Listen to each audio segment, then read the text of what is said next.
All right, question 49. This is one of those questions that's impossible until you know how to do it, and then it's really easy, or at least fairly easy. The key topic for this problem is going to be this thing called the residue theorem, which is just a generalization of the Cauchy integral theorem. What the Cauchy integral theorem says, when you're evaluating the integral of some function f of z on a closed curve C, that integral is automatically equal to 0 if this function f of z is kind of well behaved inside this curve C. Holomorphic is the technical term. So the idea is to look at your function here, and as long as there aren't any poles when you evaluate this function at a point inside C, the answer is automatically just going to be equal to 0. Unfortunately, this z minus 1 is going to cause us to divide by 0, which is going to cause a pole when z is equal to 1. And since z equals 1 is inside this circle, all right, this is just the circle in the complex plane centered at 1 with radius 1. We can't just apply the Cauchy integral theorem. The answer is not just going to be 0. What we do instead is we kind of start out with 0, and then just add in all of the residues. So the residue theorem tells us that this same integral is equal to 2 pi I times the sum of all the different residues.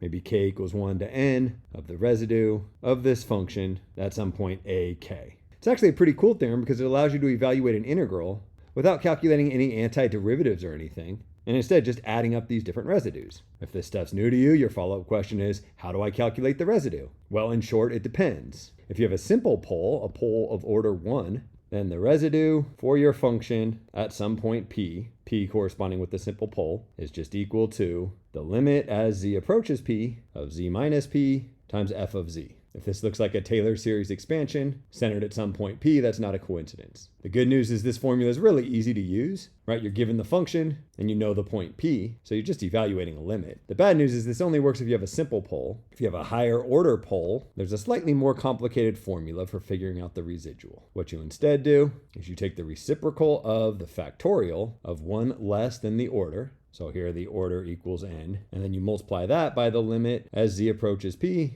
of the n minus 1th derivative of almost this product, just this factor needs to be raised up to the nth power. So z minus p to the n times f of z. Note that the simple pole formula is almost just a higher order pole formula when n equals 1. Anyways, for our problem, we have a pole of order 2 at p is equal to 1. Why? Because the pole comes from dividing by 0. And you can think about this integrand as sine squared z times 1 over z minus 1 squared. This squared tells us the order of the pole. So if we want to know the residue of this function, sine of z over z minus 1 squared at the point where p equals 1, we take this formula right here and change all the n's into 2's and p's into 1's. We get 1 over 2 minus 1 factorial times the limit as z approaches 1 of the 2 minus 1, or first derivative, of z minus 1 squared times our function f of z, which is sine of z over z minus 1, all squared.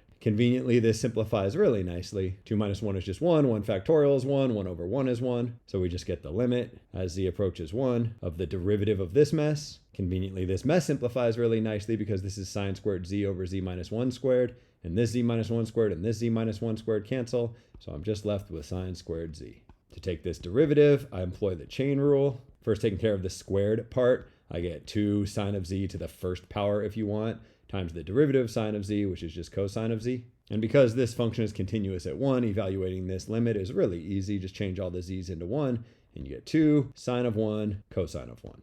So that's my answer? Well, yes and no. That's the residual of this pole. If you go back to the original question, you want to first convince yourself that that's the only pole that falls within this region C, and then remind yourself that the residue theorem tells us that this integral, this portion right here, is equal to 2 pi I times the sum of the residues at all the different poles. So this stuff right here is 2 pi I times the residue at the only pole we have, 2 sine of 1 cosine of 1.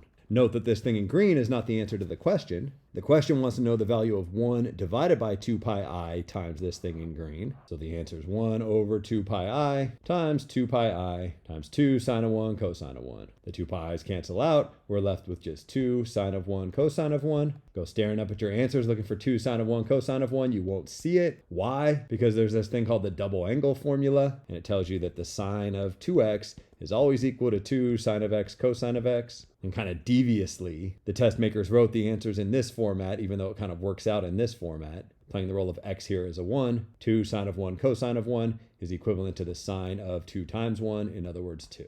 Sine of 2 is answer E. Answer E is the answer to the question.